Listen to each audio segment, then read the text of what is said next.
السلام علیکم ورحمۃ اللہ وبرکاتہ۔ بسم اللہ الرحمن الرحیم، الحمد للہ والصلاة والسلام علی رسول اللہ وبعد۔ گزشتہ درس تو نہیں ہو سکا تھا، طبیعت ناساز تھی میری۔ الحمدللہ اللہ کا فضل ہے، ابھی شفا ہے۔ تو اس سے قبل کے درس میں ہم عبادت کی بعض قسمیں پڑھ رہے تھے، جس میں توکل اور اسی طرح استعانت اور استغاثہ وغیرہ پڑھ چکے تقریباً، یا استغاثہ شاید نہیں پڑھے، بھی پڑھ لیے تھے غالباً۔ استغاثہ اور استعاذہ میں کیا فرق ہے؟ استغاثہ غین سے اور استعاذہ عین سے، دونوں میں کیا فرق ہے؟ استغاثہ مصیبت کے وقت میں مدد مانگنا، اور استعاذہ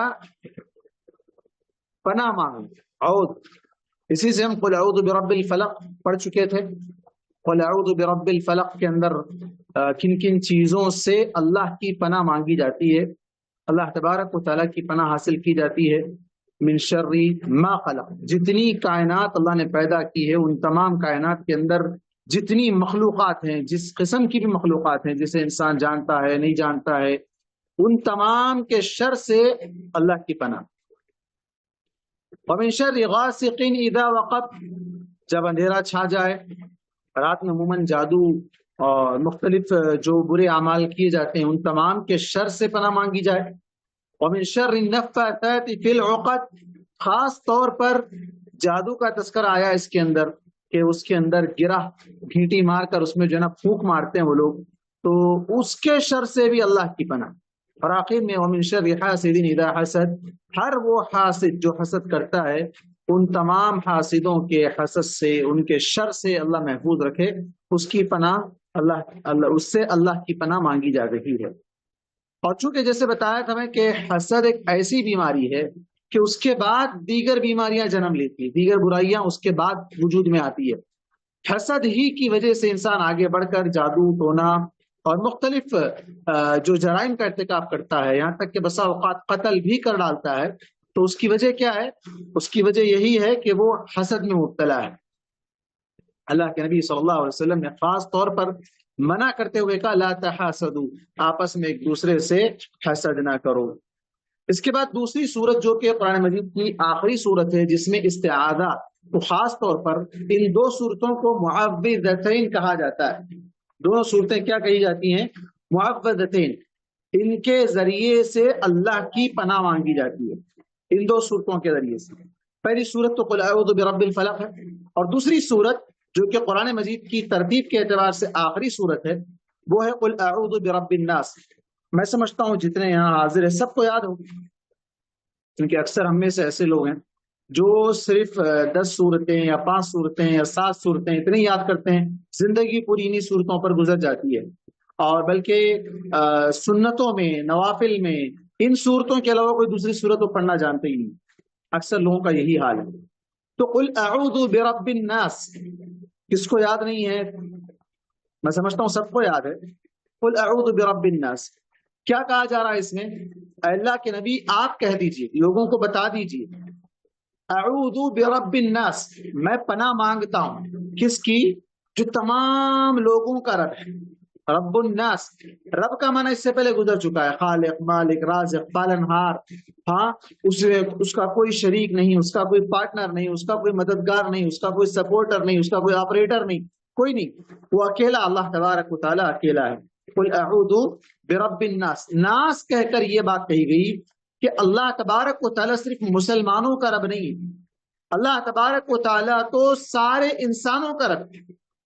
اسی لیے اللہ تبارک و تعالیٰ نے دوسرے مقام پر کہا یا ایھا الناس اعبدوا ربکم الذی خلقکم من نفس واحدہ، یا ایھا الناس، اے لوگ، خطاب ڈائریکٹ لوگوں سے، مسلمانوں سے نہیں ہے، عرب کے لوگوں سے نہیں ہے، عجم کے لوگوں سے، کوئی خاص ایریا جو نا اس کے اندر نام لے کر نہیں کہا گیا، سارے انسان جو قیامت تک آنے والے ہیں ان تمام انسانوں کا نام لے کر کہا گیا اے انسانوں، تم اس رب کی عبادت کرو، تمہارے اس رب کی جس نے تم کو ایک جان سے پیدا کیا ہے۔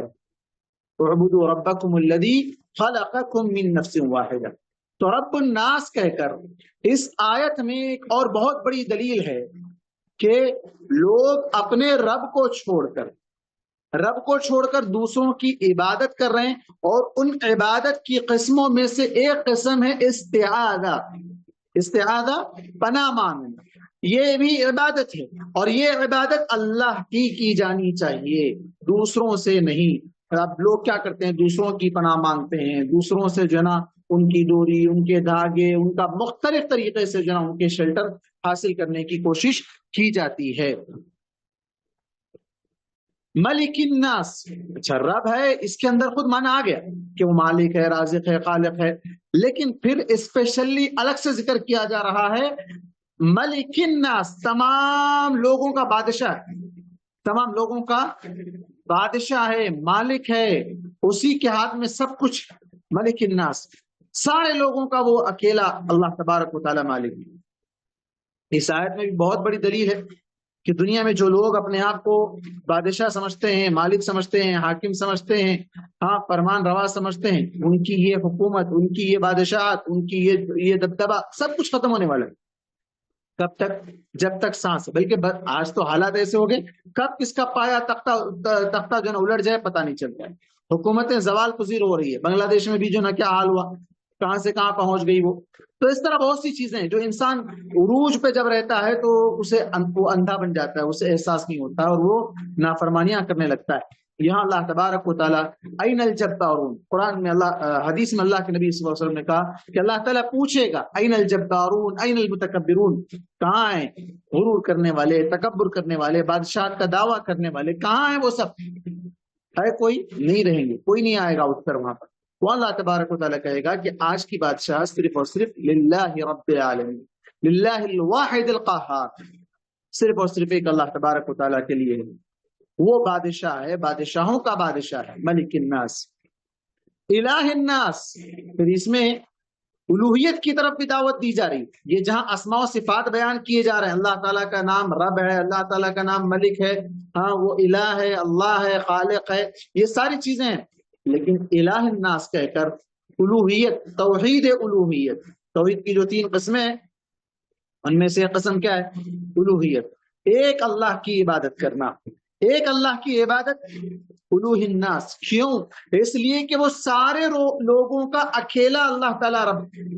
اللہ تعالیٰ جب وہ رب اکیلا ہے تو معبود بھی اکیلا ہی ہونا چاہیے، عبادت کے لیے الگ الگ نہیں ہونے چاہیے۔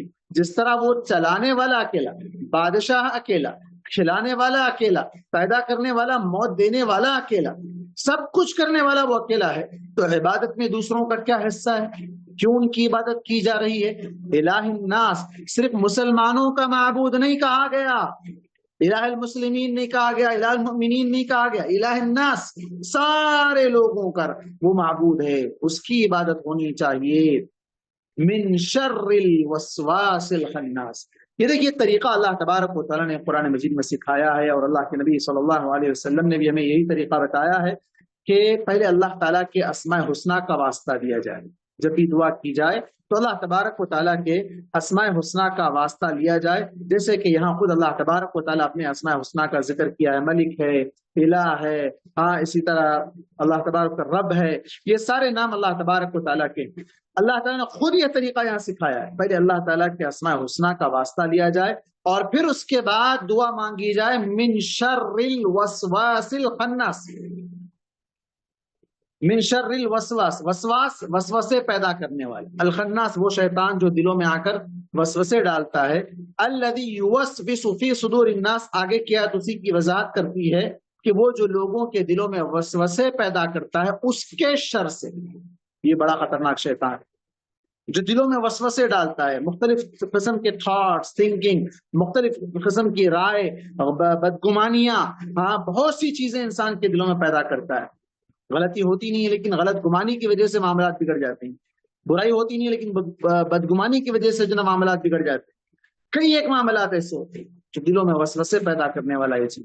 اللہ کے نبی صلی اللہ علیہ وسلم نے اسی کو ایک مرتبہ اپنی بیوی غالباً حفصہ رضی اللہ عنہا کو لے جا کر، وہ جو نا جب آپ صلی اللہ علیہ وسلم اعتکاف بیٹھے ہوئے تھے، مسجد میں آئی تھی وہ ملنے کے لیے، تو واپس چھوڑنے کے لیے گھر جا رہے تھے، دور سے 2 مسلمان لوگ جا رہے تھے، آپ صلی اللہ علیہ وسلم نے انہیں بلا کر کہا دیکھو یہ حفصہ ہے، کہیں ایسا نہ سمجھو، غلط نہ سمجھو کہ میں کسی اور کے ساتھ جا رہا ہوں، نعوذ باللہ، تو اس وقت انہوں نے کہا اللہ کے نبی ہم ایسا سوچ بھی کیسا سکتے ہیں، ہم ایسے کیسے سوچ سکتے ہیں؟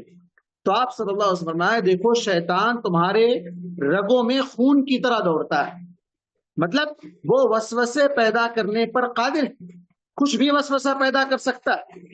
تو اس کی وجہ سے اللہ کے نبی صلی اللہ علیہ وسلم نے فوراً اس وسوسے کا جو نا ادراک کر دیا اور بتا دیا کہ نہیں، یہ تم اگر ایسا سمجھ رہے ہو تو یہ وہ نہیں ہے۔ من شر الوسواس الخناس، دلوں میں وسوسے پیدا کرنے کی وجہ سے ہی بہت سے معاملات بگڑ جاتے ہیں، تو اس لیے ہمیشہ دل کو صاف بھی رکھنا چاہیے اور کسی کے بارے میں بدگمانی نہیں کرنی چاہیے۔ اللہ تبارک و تعالیٰ نے خود کہا اجتنبوا کثیرا من الظن، بہت زیادہ بدگمانیوں سے بچو۔ ان بعض الظن اثم، یقیناً بعض بدگمانیاں ایسی ہوگی جس کی وجہ سے گناہ ہوگا، جو ایسا کیا ہوگا، وہاں گیا ہوگا، اس سے ملا ہوگا، چوری کیا ہوگا، ڈاکہ ڈالا ہوگا، زنا کیا ہوگا، فلاں کیا ہوگا۔ انسان جب سوچنا شروع کرتا ہے تو پھر اس کی لمٹ نہیں رہتی، وہ کہاں تک سوچ سکتا ہے اس کا اندازہ نہیں لگایا جا سکتا ہے۔ تو اسی لیے پہلے ہی کہہ دیا گیا رک جاؤ، باز آ جاؤ اس سے۔ اگر تم سوچنا شروع کر دو گے تو ہو سکتا ہے کہ کسی کے بارے میں تم اسے کافر بھی بنا سکتے ہو، اسے کفر تک لے جا سکتے ہو، تو اس لیے رک جاؤ اس سے۔ جتنی بھی کثیر من الظن، اور یہ دل وسوسوں کی وجہ سے مختلف برائیوں کی طرف بھی لے جاتا ہے۔ وسوسے ایسے بھی آتے ہیں کسی کے بارے میں آ سکتے ہیں، یا کسی برائی کے بارے میں وسوسے شیطان ڈالتا ہے، برائی کی طرف ابھارتا ہے، برائی کی طرف آمادہ کرتا ہے، اور جب انسان ان چیزوں میں مبتلا ہو جاتا ہے تو پھر وہ کئی ایک مصیبتوں میں گرفتار ہو سکتا ہے۔ اللہ تعالیٰ محفوظ رکھے۔ من شر الوسواس الخناس الذي يوسوس في صدور الناس من الجنة والناس، تمام جنوں سے، تمام لوگوں سے، انسانوں سے، ان تمام کے شر سے اللہ تیری پناہ مانگتے ہیں۔ اب یہاں من الجنۃ والناس کی ایک اور تفسیر یہ کی گئی کہ وسواس الخناس جو کہا گیا اس سے پہلے کیا ہے، دلوں میں وسوسہ ڈالتا ہے وہ شیطان۔ من الجنۃ والناس، وہ شیطان جنوں میں سے بھی ہو سکتا ہے، انسانوں میں سے بھی ہو سکتا ہے۔ وسوسے ڈالنے والا جنوں میں سے بھی ہو سکتا ہے جو اندر آ کر وسوسے ڈالتا ہے، اور کچھ انسان جو شیطان کی کام کرتے ہیں، شیطان نما ہوتے ہیں، وہ آ کر کیا کرتے ہیں، دلوں میں پھوٹ ڈالتے ہیں، لڑائی لگاتے ہیں، اختلافات پیدا کرتے ہیں، اور برائی کی طرف آمادہ کرتے ہیں، برائی کی طرف لے جانا چاہتے ہیں۔ یہ کیا ہے؟ شیطان، انسانی شیطان ہے، جنوں کے بھی شیطان ہیں اور انسانوں کے بھی شیطان ہیں۔ تو یہ سورہ فلق اور سورہ ناس دو صورتیں جس کے اندر ہر بیماری کا علاج ہے، اور اللہ کے نبی صلی اللہ علیہ وسلم بیماری کے وقت ان صورتوں کو پڑھا کرتے تھے، اور جس مرض میں آپ صلی اللہ علیہ وسلم کا انتقال ہوا اس وقت عائشہ رضی اللہ تعالی عنہا ان صورتوں کو پڑھ کر آپ صلی اللہ علیہ وسلم پر دم کرتی تھی، اور برکت کے لیے آپ ہی کے ہاتھوں سے آپ کے بدن پر پھیر دیتی تھی۔ نظر بد سے بچنے کے لیے بھی ان صورتوں کو پڑھنا چاہیے۔ ان صورتوں میں جادو کا بھی علاج، صحیح بخاری، نسائی، ترمذی وغیرہ تمام روایتوں کا یہ خلاصہ ہے کہ اس میں نظر بد کا علاج ہے، جادو کا علاج ہے، ہاں، اور کوئی بیماری آ جائے، کوئی بھی کسی بھی قسم کی بیماری آ جائے، ان تمام بیماریوں کے وقت بھی ان دو صورتوں کو پڑھ کر اسے دم کیا جائے۔ دم کرنے کا مطلب ہے پھونکنا، یا پانی پر پھونکنا اور وہ پانی پی لینا۔ ابو ہریرہ رضی اللہ عنہ کہتے ہیں رسول اللہ صلی اللہ علیہ وسلم نے فرمایا جو شخص شام کے وقت 3 بار یہ دعا پڑھے گا اس کو کسی زہریلے جانور کا کوئی زہر نقصان نہیں پہنچائے گا۔ اعوذ بکلمات اللہ التامات من شر ما خلق، من شر ما خلق سورہ فلق میں بھی آیا ہے، اور اس دعا میں بھی اللہ کے نبی صلی اللہ علیہ وسلم نے اس کا استعمال کیا ہے کہ اللہ میں تیرے ان تمام کلمات سے، ان تمام کلمات کے ذریعے سے تیری پناہ مانگتا ہوں ان تمام مخلوقات کے شر سے جس کو تو نے پیدا کیا، جس کو تو نے پیدا کیا ہے۔ اسی طرح اعوذ باللہ من الشیطان الرجیم، ہم جب بھی قرآن شروع پڑھتے ہیں، آغاز کرتے ہیں، پڑھنا اسٹارٹ کرتے ہیں تو اعوذ باللہ من الشیطان الرجیم پڑھتے ہیں۔ تو اعوذ باللہ من الشیطان الرجیم، مردو شیطان سے اللہ تیری پناہ مانگتے ہیں۔ اب شیطان کا ذکر یہاں بھی آیا اور یہاں بھی آیا من شر الوسواس الخناس الذی یوسوس فی صدور الناس من الجنۃ والناس۔ تو اس طرح ان دونوں صورتوں میں جادو، ٹونا، نظر بد، اور اسی طرح شیطانی حملے، شیطانی اثرات، شیطان کے جو نا ہتھ کنڈے، اس کی چالیں، اس کے جو نا جال، اس کے مختلف جو وسوسے ہیں، ان تمام سے اللہ تبارک و تعالیٰ کی پناہ مانگنا ہے۔ قرآن مجید کی تلاوت سے پہلے بھی پڑھنا چاہیے اعوذ باللہ من الشیطان الرجیم۔ اسی طرح کوئی ڈراؤنی منظر دیکھ لیے، یا جو نا دل میں شیطانی وسوسہ پیدا ہو گیا، خیالات ایسے آنے لگے، تو اس وقت بھی انسان کو اعوذ باللہ من الشیطان الرجیم پڑھ لینا چاہیے۔ اس میں کسی کا کوئی سوال ہے، کسی کو سمجھ میں نہیں آیا؟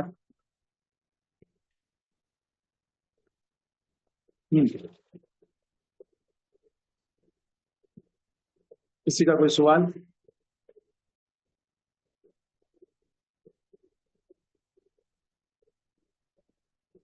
نہیں۔ عبادت کی بعض اور قسمیں بھی ہے، اب تک 8 قسمیں بیان کی جا چکی ہے۔ عبادت کی 9ویں قسم ہے قربانی کرنا۔ ہم بقرعید میں ہی کرتے ہیں، عید کا دن ہے وہ قربانی کا دن ہے، لیکن عام دنوں میں بھی یہ قربانی ایک عبادت کی حیثیت سے کی جانی چاہیے۔ اللہ تبارک و تعالیٰ نے فرمایا فَصَلِّ لِرَبِّكَ وَانْحَرْ، اپنے رب کے لیے نماز پڑھو اور قربانی دو۔ یقیناً قربانی سال میں ایک مرتبہ تو ہے امت پر، مسلمانوں پر، لیکن بسا اوقات انسان جو نا اللہ کی یاد میں، اللہ کی عبادت کے لیے، اللہ تبارک و تعالیٰ، جیسے لوگ آج کل غیر اللہ کے لیے بہت کچھ کرتے ہیں، غیر اللہ کے لیے کرتے ہیں، اللہ کے لیے نہیں کرتے۔ ہاں، اللہ کے لیے قربانی، بس بتانا نہیں ہے، بس اللہ کے لیے قربانی کرے بات دی۔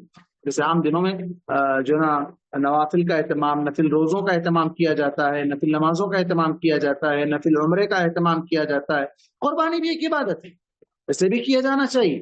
صرف سال میں ایک مرتبہ کے لیے سے خاص نہیں، وہ تو کرنا ہی ہے اس وقت، بلکہ اللہ کے نبی صلی اللہ علیہ وسلم نے کہا کہ جس کے پاس استطاعت ہو قربانی دینے کی اور وہ قربانی نہ دے تو وہ ہمارے عیدگاہ کو مت آئے، ہمارے مسلمانوں کی عیدگاہ میں نماز نہ پڑھے ہو، یہ تو ان لوگوں کے لیے۔ لیکن سال میں بھی اس طرح دیگر ایام میں بھی کبھی کبھار جب اللہ نے استطاعت دی ہے تو اسے اللہ کی راہ میں قربانی کرنا چاہیے۔ فَصَلِّ لِرَبِّكَ وَانْحَرْ، اپنے رب کے لیے نماز پڑھ اور قربانی کر۔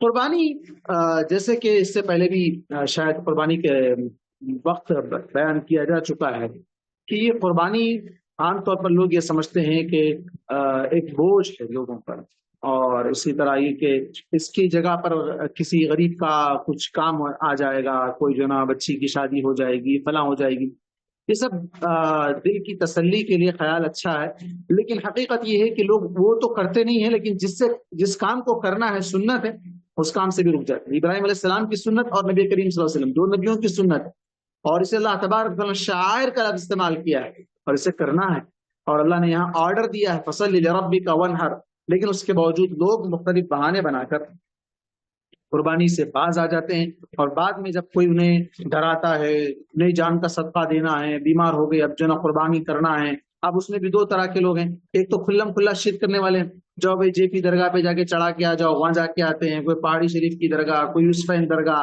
حیدرآباد کی بات کر رہا ہوں، حیدرآباد سے ہٹ کے کوئی گلبرگہ چلا گیا، کوئی اجمیر چلا گیا، کوئی کہاں چلا گیا، وہاں جا کر دنیا بلا کا پیسہ قرضہ لے کر مختلف طریقے سے وہ قربانیاں، نذر و نیاز، چادریں، منتیں، سب کچھ کرتا ہے، لیکن قربانی کے وقت اس سے مختلف سے ہیلے حوالے یاد آ جاتے ہیں جو حقیقت ہے، اور وہ سارے کام جو اس نے کیا وہ سب شرک، کھلم کھلا شرک اللہ کی عبادت میں۔ اور دوسرے وہ لوگ ہیں جو جان کا صدقہ کہہ کر قربانی کرتے ہیں، وہ قربانی نہیں ہے اور جان کا کوئی صدقہ نہیں ہے، جان اللہ کی امانت ہے، اللہ نے اسے خرید لیا ہے جنت کے بدلے میں، اب وہ جان کا صدقہ کہہ کر لوگ اسے قربانی کر کے اس جانور کو غریبوں میں بانٹ دو، کیوں؟ اس نے بھی 2 طرح کے لوگ ہیں، بعض پوچھتے ہیں وہ اگر کر دیے تو کیا خود کھا سکتے، نہیں کھا سکتے، نیت نے پہلے سے جھول۔ پہلی بات تو یہ ہے اللہ کے نبی صلی اللہ علیہ وسلم نے جو حکم دیا عالجوا مرضاکم بالصدقہ، اپنے بیماروں کا علاج صدقے سے کرو۔ صدقہ جانور ذبح کرنا ہی صدقہ نہیں، پیسہ دینا بھی صدقہ ہے، کسی کی خیر خواہی کرنا بھی صدقہ ہے، کسی کو اچھا مشورہ دینا بھی صدقہ ہے، کسی کی ہیلپ کرنا بھی صدقہ ہے، مختلف صدقات ہیں، صدقے کی قسمیں، لیکن جان ذبح کر کے کسی کو قربان کر کے بکرے کو، اور پھر اس کو جو نا وہ یہ سمجھ کر بانٹتے ہیں کہ ہماری بلائیں اس بکرے پر چلی گئی، اور وہ بکرے کا گوشت کھانے والے کیا ہو جائے، بیمار ہو جائے، نعوذ باللہ من ذالک۔ کیا آپ جو اپنے لیے پسند کرتے ہیں وہ اپنے بھائی کے لیے پسند نہیں کرتے؟ آپ اچھے ہو جائیں لیکن دوسرا بیمار ہو جائے، آپ کی بیماریاں اس کو ٹرانسفر ہو جائے، ایسا تو ہو ہی نہیں سکتا۔ پہلی بات ایسا تو اللہ تعالیٰ کسی کو ایک کی بیماری دوسرے کو ڈال دے گی اس لیے کہ اس نے بکرا قربان کر دیا، چلو اللہ تعالیٰ کو کیا بکرے کا گوشت پہنچ رہا ہے، اللہ تعالیٰ کو کیا اللہ تعالیٰ اس کا خون پہنچ رہا ہے، کیا پہنچ رہا ہے اللہ تعالیٰ کو؟ کچھ نہیں پہنچ رہا ہے اللہ تعالیٰ کو۔ اور پھر دوسرا ناانصافی، دوسرا شخص جو وہ گوشت کھائے وہ کیوں بیمار ہو جائے، اس کی غلطی کیا ہے؟ تو لوگوں میں یہ بہت غلط نظریہ جو نا رواج پکڑ چکا ہے، جان کا صدقہ دو اور بہت سے لوگ کہتے ہیں آ کر بھائی یہ کام کرو، صدقہ دے دو، ساری بلائیں ٹل جائیں گی. ٹل نہیں جائیں گی، جو مقدر میں ہے وہ ہوگا. اس سے پناہ مانگنا ہے، دعائیں ہیں سکھائی گئی ہیں، دعائیں پڑھنا ہے، اپنے آپ کو پاک صاف رکھنا ہے، ہر طریقے سے گناہوں سے بچا کر رکھنا ہے، حرام خوری سے بچنا ہے. ہاں یہ سارے کام کرنا ہے جہاں انسان نہیں کرتا ہے. لیکن یہ پھر ایک بلا سے بچنے کے نام پر دوسری بڑی بلا میں مبتلا ہو جاتا ہے، اور وہ شرک. اور وہ شرک کبھی معاف ہو ہی نہیں سکتا. دیگر گناہ معاف ہو سکتے ہیں، اللہ چاہا تو معاف کر سکتا ہے، لیکن شرک کو اللہ تبارک و تعالیٰ کبھی معاف کرنے والا نہیں ہے. تو قربانی کے سلسلے میں یہ بات جان لیں کہ یہ قربانی اللہ کے لیے ہی کی جانی ہے، اللہ کے علاوہ کسی اور کے لیے قربانی نہیں ہوگی. اور عید کے دن تو کرنا ہی ہے، عید الاضحیٰ کے دن، لیکن سال کے 12 مہینوں میں بھی جب اللہ تعالیٰ استطاعت دے بندے کو اللہ کے نام پر قربان کرنا چاہیے. اور جب وہ قربان کرے تو اس میں سے خود بھی کھا سکتا ہے، دوسروں کو بھی کھلا سکتا ہے. نہیں ایسا نہیں ہے جیسے وہ جان کا صدقہ سمجھ کر کرے تو وہ غلط، وہ پورا ٹوٹلی غلط، اس کا جو نا کوئی ثبوت ہی نہیں ملتا. اللہ کے نبی بیمار ہوئے، مرض الموت کے وقت، آپ مرنے سے پہلے چند دن پہلے بیمار ہوئے، آپ نے یہ نہیں کہا کہ لاؤ بکرا لاؤ کاٹ کے بانٹ دو اس کو، نعوذ باللہ، ایسا کوئی ثبوت نہیں ملتا. تو یہ طریقہ درست نہیں ہے، اس سے بچنا چاہیے. اس کے بعد 10ویں عبادت کی 10ویں قسم ہے نظر ماننا. نظر ماننا، کوئی انسان کسی اچھے کام کرنے کا اللہ سے وعدہ کرتے ہیں، لیکن اس کے لیے کیا ہے، انسان شرط رکھتا اللہ تعالیٰ سے، اللہ اگر میرا یہ کام بن گیا تب میں یہ کام کروں. حالانکہ اللہ تعالیٰ کو اس کی عبادت سے کوئی فائدہ ہونے والا نہیں، لیکن انسان کیا کرتا ہے، اللہ تعالیٰ سے شرط لگاتا ہے، کنڈیشن لگاتا ہے. میں ایگزام میں پاس ہو گیا تو ایسا کروں گا، میں صحت مند ہو گیا تو ایسا کروں گا، بچہ ہو گیا تو ایسا کروں گا. ہر جگہ جو کنڈیشنز لگائے جا رہے ہیں، یہ نظر کنڈیشن مانگنے کی. اللہ کے نبی صلی اللہ علیہ وسلم نے کہا کہ یہ بخیل سے مال نکالنے کا ایک ذریعہ ہے، بغیر اس کے مال نہیں نکالتا، وہ بخیل ہے. تو یہ نظر حالانکہ عبادت ہے، ہاں، لیکن مال کے علاوہ دوسری اور بھی قسمیں ہیں. روزہ رکھنا نظر ماننے کے لیے، انسان جو نا نظر مان لے کہ میرا اگر یہ کام بن گیا تو میں روزہ رکھ لوں گا. یا پھر یہ کہ انسان جو نا عمرہ کر لوں گا. یا پھر یہ کہ انسان جو نا میں غریبوں کے کام آ جاؤں گا، میں تہجد کی نماز پڑھنا شروع کر دوں گا. مختلف طرح کی نظریں انسان مانگ سکتا ہے جو اللہ کے لیے جائز ہیں. کوئی بندہ عبادت کو اپنے اوپر لازم کر لے اور تقرب کی نیت سے اللہ کے سامنے اسے پیش کرے. عموماً لوگ کسی مشکل یا پریشانی کو دور کرنے یا دلی مراد کے پورا ہونے کے لیے نظر مانتے ہیں. نظر کی مثال جیسے کہ اگر کوئی شخص کہے کہ میری بیماری اللہ اگر تو مجھے اس سے شفا دے دے تو میں تیرے نام پر ایک جانور قربانی کروں گا. یہ کہے کہ اللہ اگر تو مجھے اولاد دے دے تو میں تیرے نام پر روزے رکھوں گا یا نفل نمازیں پڑھوں گا یا صدقہ کروں گا. تو یہ سب کیا ہے، نظر ماننا ہے. ماننے کے بعد اس کو پورا کرنا ضروری ہے. نظر اگر کوئی شخص مان لیا ہے لیکن اب اسے چھوڑ نہیں سکتا ہے، اب وہ مانا ہے نظر تو اسے پورا کرنا ہے، بشرطے کہ اس میں اللہ کی نافرمانی نہ ہو. اور اگر نافرمانی کی نظر مانی ہے تو ہر حالت میں وہ حرام ہے. اللہ کے نبی صلی اللہ علیہ وسلم فرمایا، من نظر ان یطیع اللہ فلیطعہ ومن نظر ان یعصیہ فلا یعصیہ. صحیح بخاری کی روایت ہے، جو شخص ایسی نظر مانے جس میں اللہ کی اطاعت ہو تو اسے پوری کرے، اور جو شخص ایسی نظر مانے جس میں اللہ کی نافرمانی ہو سکتی ہے تو پھر وہ اس نظر کو چھوڑ دے، اس کو پوری نہ کرے. معلوم ہوا کہ نظر کا کوئی فائدہ ویسے اللہ کو نہیں پہنچتا ہے، جیسا کہ حضرت عبداللہ بن عمر رضی اللہ عنہ کی روایت ہے. وہ کہتے ہیں نبی کریم صلی اللہ علیہ وسلم نے منع کیا تھا، نہى النبی صلی اللہ علیہ وسلم عن النذر، نظر مانگنے سے روکا. وقال انه لا يرد شيئا، اس سے کچھ ہونے والا نہیں، وہ کوئی چیز کو ٹال نہیں سکتا، لیکن کیا ہے، ولكن يستخرج به من البخيل، بخیل سے مال نکالنے کا ایک طریقہ ہے، ایک ذریعہ ہے.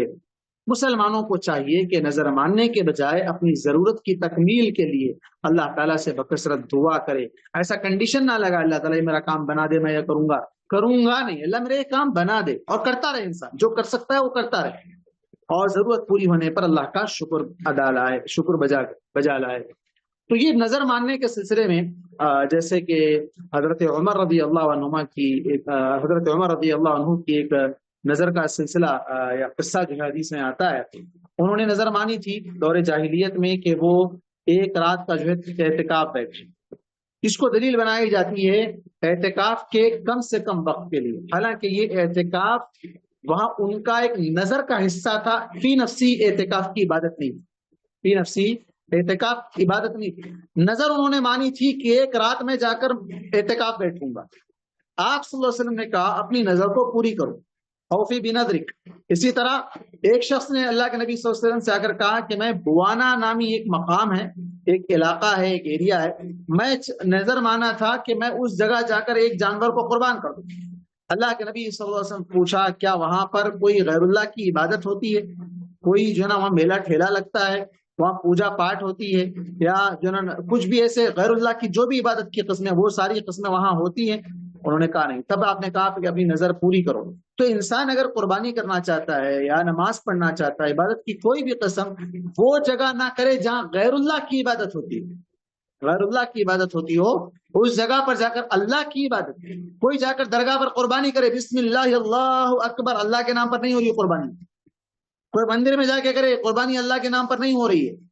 ابھی حال ہی میں ایک صاحب مجھے بتا رہے تھے کہ ان کے بچپن میں، وہ ابھی تو کافی بوڑھے ہیں، بتا رہے تھے کہ ان کے بچپن میں ہندوؤں کے کوئی تہوار آتے تھے تو مسلمان بچوں کو لے جا کر وہ ان کے جانور ذبح کروا دیتے تھے اور بسم اللہ پڑھ کر ذبح کرتے تھے۔ مسلمان ہندوؤں کے مذہبی تہوار میں وہ لوگ خود لے جاتے تھے مسلمانوں کے بچوں کو اور کہتے تھے بسم اللہ پڑھ کر تم ذبح کرو، ہم اس کو کھائیں گے، اعوذ باللہ۔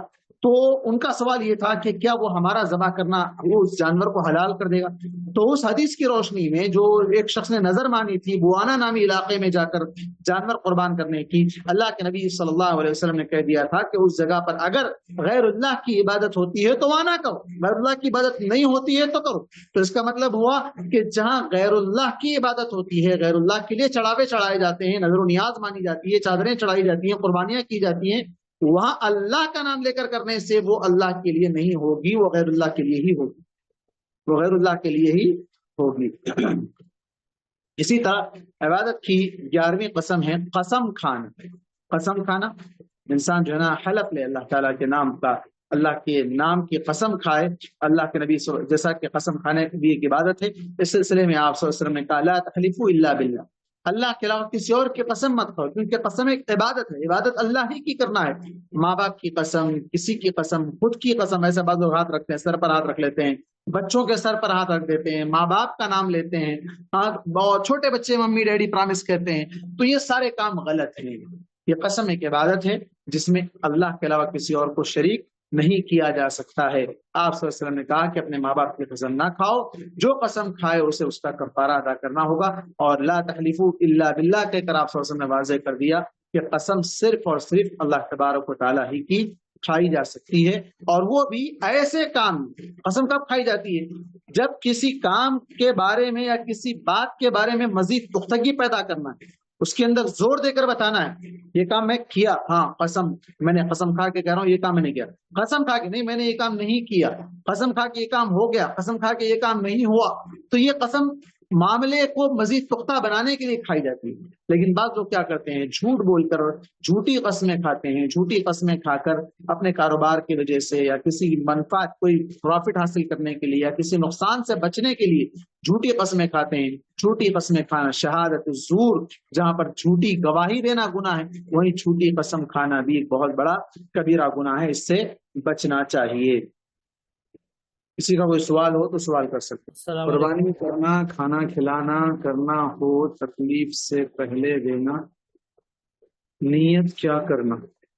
اس کے بعد لوگ ڈرتے ہیں کہ قبر کی نظر پوری نہیں کریں گے تو نقصان ہے۔ قبر کی نظر کیا ہے؟ قبر کی نظر سمجھ میں نہیں آیا۔ اور قربانی کھانا یا کرنا یا کھانا کھلانا وغیرہ ہو تو تکلیف سے پہلے دینا، نیت کیا کرنا؟ نیت کیا ہے؟ نیت اللہ کے نام پر قربانی کرنا ہے، بس نظر وغیرہ نہیں ہے، ایسے ہی قربانی۔ جی وعلیکم السلام۔ جی مرحومین کے نام سے، مرحوم کی طرف سے نام سے ایصال ثواب کے لیے قربانی کر سکتے ہیں، مرحومین کے نام سے ایصال ثواب کے لیے قربانی۔ شاید اس سے پہلے بتا چکا ہوں، پھر بھی بتا دیتا ہوں۔ اللہ کے نبی صلی اللہ علیہ وسلم سے جو طریقہ ثابت ہے، مرحومین کے نام سے الگ سے قربانی نہیں۔ اس کے 3 طریقے ہیں، جائز طریقے 3 طریقے ہیں۔ پہلا طریقہ یہ ہے کہ اگر وہ مرنے سے پہلے وصیت کر کے مرے کہ ہماری طرف سے قربانی کرو، ہماری طرف سے قربانی کرو. اور وہ وصیت کا مال بھی چھوڑ کر گئے, پیسہ دے کر جا رہے ہیں, یہ ہر سال ہماری طرف سے قربانی کرو, جب تک یہ پیسے رہیں اس میں سے قربانی کرتے رہو. تو اس وصیت کو پورا کرنے کے لیے قربانی کی جا سکتی ہے, پہلی شکل. دوسری شکل یہ ہے کہ اپنی قربانی میں ان کا بھی نام لے, جیسے اللہ کے نبی صلی اللہ علیہ وسلم نے قربانی کی 2 بکروں کی قربانی میں اپنا بھی نام لیا, اپنے اہل بیت کا بھی نام لیا, ساری امت من امتی محمد, جو قیامت تک آنے والے سب, آنے والے جانے والے سب اس کے اندر شامل تھے. تو اپنی قربانی میں جیسے ایک بکرا ایک گھر والوں کی طرف سے کافی ہے, ہاں یہ بھی جواب دوں گا, ایک بکرا ایک گھر والوں کی طرف سے کافی ہے, ایک قربانی ایک گھر والوں کی طرف سے کافی ہے. تو اسی طرح گھر والوں میں جس طرح زندے لوگ شامل ہیں, مرے ہوئے وفات پائے ہوئے مرحومین بھی اس میں شامل کیے جا سکتے ہیں. اللہ ہمارے والدین کو بھی اس کا ثواب پہنچا دے, اللہ تعالیٰ ثواب پہنچانے والا ہے, اسی میں شامل کر لیں. تیسری قسم یہ ہے کہ صدقہ, قربانی نام نہ دے اس کو, صدقہ. صدقے کا مطلب یہ ہے کہ آپ اس میں سے نہیں کھائیں گے, اس میں سے کچھ بھی نہیں کھائیں گے, ٹچ بھی نہیں کریں گے, اس کو پورے کا پورا بانٹ دیں. اور یہ صدقہ وہ صدقہ نہیں ہے جو جان کا صدقہ لوگ سمجھ کر ذبح کرتے ہیں, وہ الگ ہے, یہ الگ ہے. یہ عام نفل صدقہ ہے, اس میں سے آپ نہیں کھائے ہیں, بس چلو غریبوں میں بانٹ دو, اس کو تقسیم کرو, تقسیم کرو. تو یہ ایک شکل ہو, 3 شکلیں ہو سکتی ہے. اب دوسرا سوال یہاں پر آیا کہ اللہ کے نبی کی طرف سے قربانی یا صحابہ کی طرف سے قربانی. سب سے پہلی بات یہ ہے کہ قربانی اللہ تبارک و تعالیٰ کے لیے پیش کی جاتی ہے, انسان کے درجات کو بلند کرنے کے لیے, انسان کے درجات کو بلند کرنے کے لیے, نیک اعمال میں اضافے کے لیے, ایک عبادت کی حیثیت سے. سوال یہ ہے کہ کیا اللہ کے نبی صلی اللہ علیہ وسلم کے درجات ہم سے کم ہیں؟ نعوذ باللہ, ایسا تو ہو ہی نہیں سکتا, ہم سے زیادہ ہے نا. اللہ کے نبی صلی اللہ علیہ وسلم تو بہت اونچے مقام پر ہے, وہ تو نبیوں کے امام ہیں, رسولوں کے امام ہیں, وہ تو جنت میں سب سے پہلے جانے والے. ہماری قربانی سے ان کے درجات بلند نہیں ہونے والے. ہماری قربانی اس قابل ہو, حلال ہے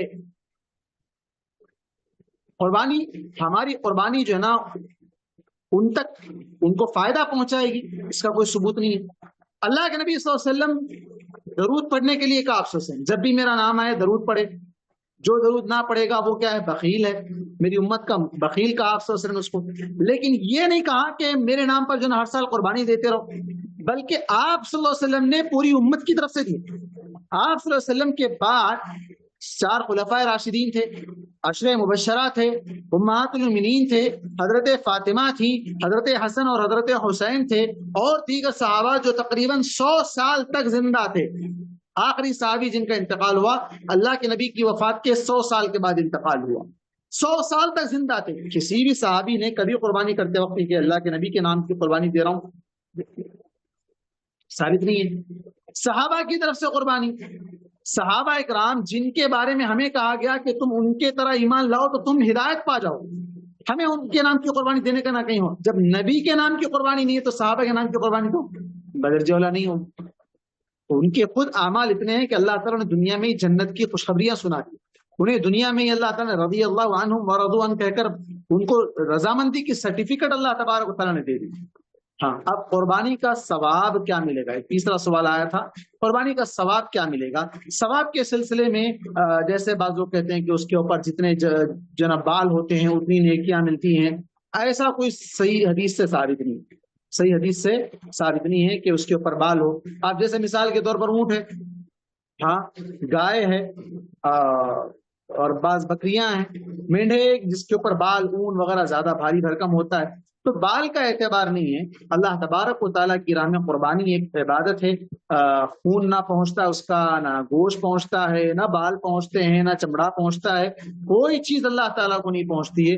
دلوں کا تقویٰ پہنچتا ہے اللہ تبارک و تعالیٰ کے نام پر کہ اللہ نے ہمیں اس کی جو نا حیثیت, اس کی استطاعت اللہ نے دی ہے, ہم یہ اللہ کے نام پر جو نا ذبح کر رہے ہیں. پہلے زمانے میں لوگ کیا کرتے تھے, اپنے معبودوں کے نام پر ذبح کرتے تھے. اللہ تبارک و تعالیٰ نے اللہ ابراہیم علیہ السلام سے سلسلے کا آغاز کیا. سب سے پہلے اللہ تعالیٰ نے جنت سے دمبا بھیجا, اور اسماعیل علیہ السلام کے بجائے ابراہیم علیہ السلام کو ذبح کرنے کا جو حکم دیا گیا تھا بچا لیا اللہ تبارک و تعالیٰ نے. فدیناہ بذبح عظیم, ایک بہت بڑی قربانی کے ذریعے سے ان کو بچا لیا گیا. تو وہ قربانی کی سنت جاری ہے. اب اس کا ثواب اللہ تبارک و تعالیٰ زیادہ بہتر جانتا ہے کہ اس کا ثواب کیا ملے گا, کس شکل میں ملے گا. جیسے کہ روزے کے بارے میں بھی کہا گیا, روزے کا ثواب اللہ تبارک و تعالیٰ نے خود کہا کہ روزہ بندہ میرے لیے رکھتا ہے, میں اس کا ثواب دینے والا ہوں. وَأَنَا أَجْزِي بِهِ, کیا دینے والا اللہ بہتر جانتا ہے. اور کسی کا کوئی سوال عمرے کا ثواب؟ اللہ کے نبی صلی اللہ علیہ وسلم تابعوا بین الحج والعمرہ, حج اور عمرہ بار بار کرتے رہو, اس لیے کہ اس سے گناہ معاف ہوتے ہیں اور فقر و فاقہ دور ہوتا ہے. السلام علیکم مول صاحب, اگر بیمار جو بندہ بیمار ہے تو اس کا صدقہ وغیرہ کیسا دے سکتے, لائف لانگ اس کو جو بیماری ساتھ میں رہ رہی, لائف لانگ رہ رہی, تو اس کو کچھ آپ کی صدقہ آواز کے شروع ذریعے میں سے. زیادہ آ رہی تھی, اب کم ہوگی, تھوڑا قریب سے بولیں پھر. جی السلام علیکم مول صاحب, جو ایک بیمار آدمی لائف لانگ اس کو بیماری رہ گئی, تو اس کے لیے اللہ سے کیسا مانگنا ہے اور اس کا صدقہ جاریہ کیسا دینا ہے, وہ کچھ بتا دیتے. تو جیسے حدیث ہے عالجوا مرضاکم بالصدقہ, کہ اپنے بیماروں کا علاج صدقے سے کرو. صدقے میں نے جیسے کہا کہ صرف جانور ذبح کرنا ہی صدقہ نہیں ہے, بلکہ وہ طریقہ تو ثابت بھی نہیں ہے. آپ کیا کر سکتے ہیں, ان کے جیسے بیمار اور کئی لوگ ہیں دنیا میں, ان کے جیسے بیمار اور کئی لوگ ہیں دنیا میں, آس پاس میں, رشتہ داروں میں, پڑوس میں, دور کہیں بھی, کوئی جانتے ہوں یا نہ جانتے ہوں, ان کے پاس علاج کے لیے پیسہ نہیں ہے, دوا نہیں ہے, دوا کا انتظام نہیں ہے, مختلف چیزیں ہیں. جیسے مثال کے طور پر کوئی جو ہے چل پھر نہیں سکتا ہے, اس کو اسٹینڈ کی ضرورت ہے. کوئی جو نا واش روم جا نہیں سکتا ہے, اسے جو نا قریب میں کوئی بنا کر دینے کی ضرورت ہے. ایسے کئی پیشنٹس آتے ہیں جن کی الگ الگ جو ہے نا مجبوریاں, الگ الگ ان کے حالات ہوتے ہیں, ان کے الگ الگ کنڈیشنز ہوتے ہیں. ان کی جو ضرورت ہے, ان دوا کی ضرورت ہے, انجیکشن کی ضرورت ہے, یا جو ہے نا انہیں غذا کی ضرورت ہے, انہیں کوئی بھی چیز ایسی چیز کی ضرورت ہے, کوئی جو ہے نا نرم آرام دہ بستر کی ضرورت ہے. کوئی ایسے پیشنٹ ہوتے ہیں جن کی کمر ٹوٹ گئی, ہاتھ پیر ٹوٹ گیا, کچھ بھی ایسا ہو گیا, انہیں جو ہے نا بیڈ کی ضرورت ہے, ویل چیئر کی ضرورت ہے. جس چیز کی انہیں ضرورت ہے, جو پیشنٹ ہیں خاص طور پر ان کی آپ مدد کریں. ان کی کینسر پیشنٹ ہیں, ہمیشہ کے لیے پیشنٹ اگر کوئی بن گیا, اللہ محفوظ رکھے, کینسر, ٹی بی اور جتنے بھی بڑی بڑی بیماریاں اللہ تعالیٰ ان تمام سے محفوظ رکھے. اگر کوئی ایسا پیشنٹ ہے تو آپ اس کی مدد کریں. کیوں ہوگا کیا اس سے؟ دوسری حدیث اس سے دلیل ملتی ہے. وہ کیا ہے؟ آپ صلی اللہ علیہ وسلم نے کہا کہ جب بندہ اپنے کسی مومن بھائی کے لیے دعا کرتا ہے, فرشتہ اس کے حق میں دعا کرتا ہے. آپ جب اس کی مدد کر رہے ہیں کہ اللہ اس کو شفا دے دے, اس کی اس بیماری سے کو نجات دے دے, اس کے پاس یہ چیز ذریعہ نہیں ہے, آپ اسے دوا, علاج, کچھ بھی انتظام کر رہے ہیں, وہ شفا یاب ہو یا نہ ہو آپ کے ذریعے سے, آپ کی دعا سے, لیکن اس کی وجہ سے جو فرشتہ آپ کے حق میں دعا کرے گا وہ تو شفا کا ذریعہ بن جائے گا, وہ تو شفا کا ذریعہ بن جائے گا انشاءاللہ. تو اس طرح کوئی جو ہے نا صدقہ کیا جا سکتا ہے. عمرہ مرحوم کے لیے کرنا جائز نہیں ہے, الا یہ کہ وہ کیے بغیر مر گئے تھے, نہیں کیے تھے. اگر وہ نہیں کیے تھے تب ان کی طرف سے میقات کے پاس جا کر نیت کر کے آنا ہے, مسجد عائشہ سے نہیں. بھائی یہ بقرعید کے موقع پہ بڑے جانور میں 7 حصے کر کے غریبوں کو بانٹ دیتے ہیں, یہ صحیح ہے بھائی؟ ہاں, چھوٹا جانور ہمارے لیے, بڑا جانور غریبوں کے لیے. چھوٹا جانور کے لیے گھر میں بڑے بڑے آج کل کیا کر رہے ہیں, فریج لے کے آ رہے ہیں. عید سے پہلے پیپروں میں ایڈورٹائزمنٹ آتا, ٹی وی میں ایڈ آتا, بکرے کا پورا جو ہے نا گوشت سیو کر کے رکھو. بعض لوگ سال بھر کے لیے, 6 مہینے کے لیے اس کو اٹھا کر رکھ لیتے. لیکن کسی غریب کو بکری کا ایک معمولی سا جو ہے نا کیا کہا جائے اس کو, جو ہے نا نہ سر نہ ہڈی تک نصیب نہیں ہوتی ایسے لوگ. تو یہ جو طریقہ ہے کہ اپنے لیے کچھ دوسروں کے لیے کچھ, یہ طریقہ غلط ہے. اللہ کے نبی صلی اللہ علیہ وسلم نے کیا کہا, اس وقت تک آدمی مومن نہیں ہو سکتا جب تک کہ وہ اپنے بھائی کے لیے بھی وہی پسند کرے جو اپنے لیے پسند کرتا ہے. ہاں, قربانی کے 3 حصے کیے جائیں جیسے کہ عموماً سنت ہے یا طریقہ ہے. 3 حصوں میں ایک حصہ غریبوں کا, ایک حصہ جو ہے نا رشتہ داروں کا, ایک حصہ اپنا, اس طرح بنایا جا سکتا ہے, چاہے بڑا ہو یا چھوٹا ہو. لیکن بڑا غریبوں کے لیے, چھوٹا اپنے لیے, یہ طریقہ غلط. ویسے تو کئی بیچارے چھوٹا گوشت خریدتے ہی نہیں, اب کم از کم بقرعید میں تو ان کو نصیب ہو جائے گا, وہ تو بڑا گوشت خرید لیتے ہیں یا کچھ ایسے ہی چھوٹی موٹی چیزیں خرید کے گزارا کر لیتے ہیں. کئی ایسے لوگ ہیں جن کے گھر میں بچے کبھی جو ہے نا نہاری پایا شاید کبھی نہ کھائے ہوں, جن کے گھر میں بچے کبھی جو ہے نا کلیجی نہ کھائے ہوں, جن کے گھر میں بچے کبھی مٹن بریانی نہ کھائے ہوں. غریب ایسے کئی ہیں, کبھی آپ ان کو جو ہے نا دے دیں تو وہ بھی خوش ہو جائیں. ان کے گھر میں, چونکہ عید ہے, خوشیوں کا دن, عید کے دن سب خوش ہوں, سب اچھا بنا کر کھائیں, یہ مقصد ہے. بھائی ایک انسان کی طرف سے ایک قربانی واجب ہے بولتے، جتنے کمانے والے ہیں اتنے قربانی کریے. تھوڑا زور سے، تھوڑا زور سے. جتنے کمانے والے ہیں اتنوں کی طرف سے ایک قربانی دینا ہے یا پورے خاندان کی نہیں، طرف سے دیکھیے استطاعت کے اوپر ڈیپینڈ ہے، جس کی جتنی استطاعت ہے. اگر پورے گھر والے مل کے ایک دے سکتے تو ایک ہی کافی ہے. کافی کی اگر بات کریں تو ایک کافی ہے. اگر سب کے پاس استطاعت ہے تو جتنا دینا چاہے وہ دے سکتے ہیں، لیکن ریاکاری نہ ہو. ہم اتنے ذبح کیے، ہم اتنا قربانی کیے، لوگوں میں نام نمود، شہرت، ویڈیوگرافی، فوٹوگرافی نہ ہو. اور ایک سوال آیا تھا کہ اس کے اگر پورشن یعنی حصے نہ بنائے جائے تو کیا گناہ ہوگا؟ گناہ تو نہیں ہوگا. اللہ کے نبی صلی اللہ علیہ وسلم نے جب شروع میں پہلے تو آپ صلی اللہ علیہ وسلم نے کہا تھا کہ دیکھو گوشت جمع کر کے مت رکھو، 3 دن سے زیادہ گوشت کسی کے پاس نہیں رہنا، پورا بانٹ دینا. پھر بعد میں جب مسلمان زیادہ ہو گئے، مسلمانوں کی تعداد بھی بڑھ گئی، مسلمانوں کے پاس مال بھی بڑھ گیا، ہر کوئی قربانی کرنے لگ گئے، تب آپ صلی اللہ علیہ وسلم نے کہا کلوا واطعموا وادخروا، کھاؤ کھلاؤ اور جمع کرو. کھاؤ اور کھلاؤ اور جمع بھی کرو، اسٹور بھی کرو. لیکن اب کیا ہو گیا؟ صرف اسٹور ہو رہا ہے، کھلانے کا کام نہیں ہو رہا ہے. تو ہاں، یہ یقیناً آپ صلی اللہ علیہ وسلم نے حکم دیا ہے جمع کرنے کا، لیکن صرف جمع ہی نہیں کرنا چاہیے، کھلانا بھی چاہیے.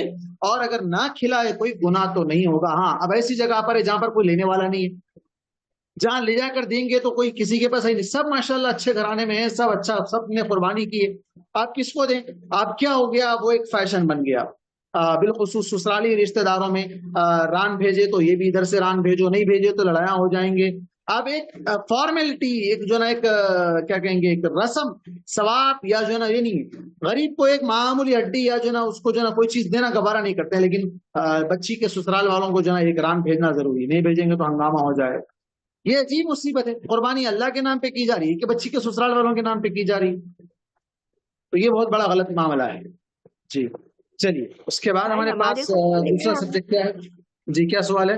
جی ہماری قربانی میں ہم دوسروں کو بھی شریک کر لے سکتے ہیں، ان کو یعنی کس کو؟ جیسا رسول اللہ صلی اللہ علیہ وسلم کی ایک ہی قربانی میں پوری امت کو بھی لے لیے انہوں. ہاں تو نہیں تو ایک ہی قربانی میں ہم دوسروں کو بھی شریک کر لے سکتے ہیں، ہمارے دوسروں سے کیا مراد؟ قربانی میں شریک کر سکتے ہیں. نہیں، دوسروں سے کیا مراد؟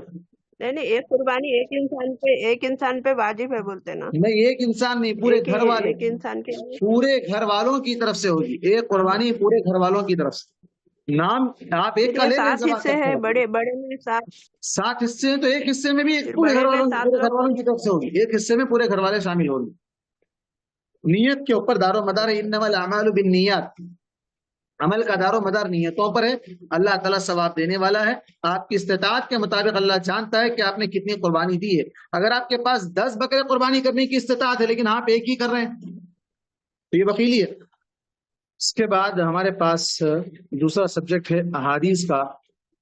احادیث میں باب تحریم الظلم والامر برد المظالم، ظلم کی حرمت اور مظالم کے دفع کرنے کا حکم.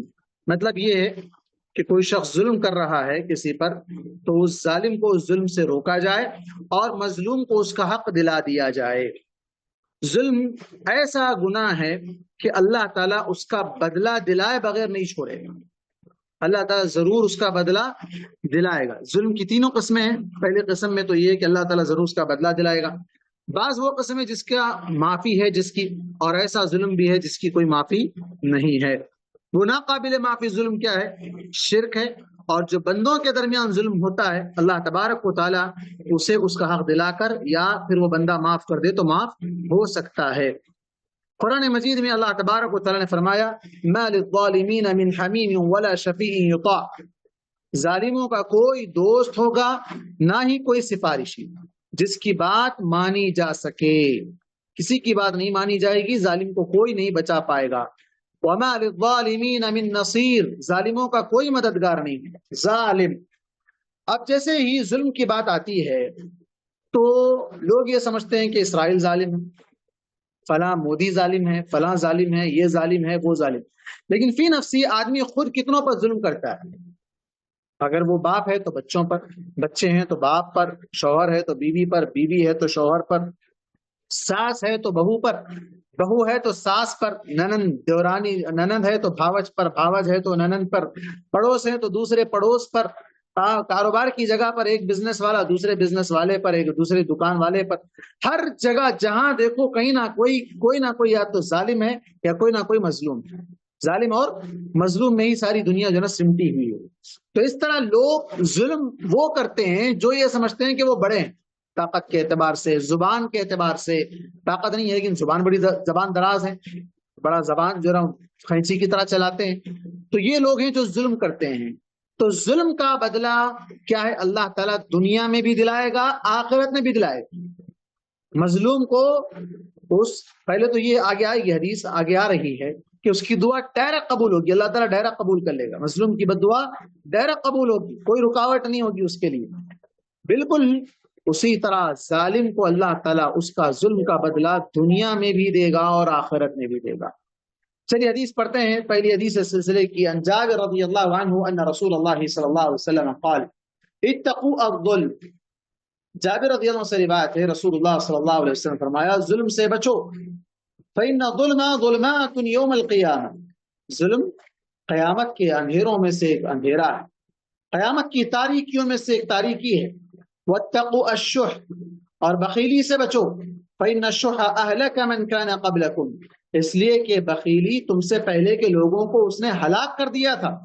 حملهم على ان سفكوا دماءهم واستحلوا محارمهم. انہوں نے اپنوں کو قتل کرنے اور ان کی محارم یعنی عورتوں کو حلال سمجھنے پر آمادہ کر دیا تھا. صحیح مسلم کی یہ روایت ہے. اس حدیث میں اللہ کے نبی صلی اللہ علیہ وسلم نے آرڈر دیتے ہوئے کہا ہے کہ ظلم سے بچو. اتقوا الظلم.